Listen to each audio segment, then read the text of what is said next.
il aperçut de là une femme qui se baignait et qui était très belle de figure.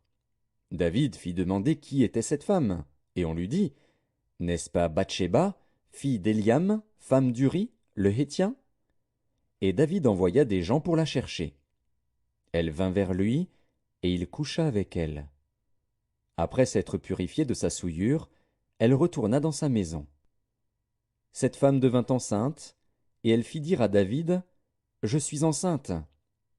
Alors David expédia cet ordre à Joab, Envoie-moi Uri, le Hétien. Et Joab envoya Uri à David. Uri se rendit auprès de David, qui l'interrogea sur l'état de Joab, sur l'état du peuple, et sur l'état de la guerre.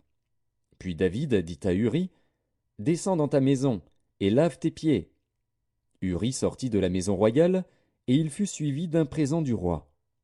Mais Uri se coucha à la porte de la maison royale, avec tous les serviteurs de son maître, et il ne descendit point dans sa maison. On en informa David, et on lui dit, Uri n'est pas descendu dans sa maison. Et David dit à Uri, N'arrives-tu pas de voyage? Pourquoi n'es-tu pas descendu dans ta maison? Uri répondit à David, L'arche et Israël et Juda habitent sous des tentes. Mon seigneur Joab et les serviteurs de mon seigneur campent en rase campagne, et moi j'entrerai dans ma maison pour manger et boire et pour coucher avec ma femme. Aussi vrai que tu es vivant et que ton âme est vivante, je ne ferai point cela. David dit à Uri, Reste ici encore aujourd'hui, et demain je te renverrai. Et Uri resta à Jérusalem ce jour-là et le lendemain. David l'invita à manger et à boire en sa présence, et il l'enivra. Et le soir, Uri sortit pour se mettre sur sa couche, avec les serviteurs de son maître, mais il ne descendit point dans sa maison.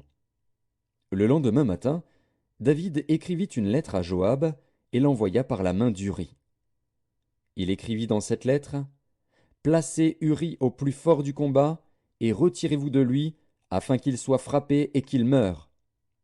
Joab, en assiégeant la ville, plaça Uri à l'endroit qu'il savait défendu par de vaillants soldats. Les hommes de la ville firent une sortie et se battirent contre Joab. Plusieurs tombèrent parmi le peuple, parmi les serviteurs de David, et Uri, le Hétien, fut aussi tué. Joab envoya un messager pour faire rapport à David de tout ce qui s'était passé dans le combat. Il donna cet ordre au messager. Quand tu auras achevé de raconter au roi tous les détails du combat, peut-être se mettra-t-il en fureur et te dira-t-il, Pourquoi vous êtes-vous approché de la ville pour combattre? Ne savez-vous pas qu'on lance des traits du haut de la muraille? Qui a tué Abimélec, fils de Jérubéchet? N'est-ce pas une femme qui lança sur lui du haut de la muraille un morceau de meule de moulin, et n'en est-il pas mort à Thébets?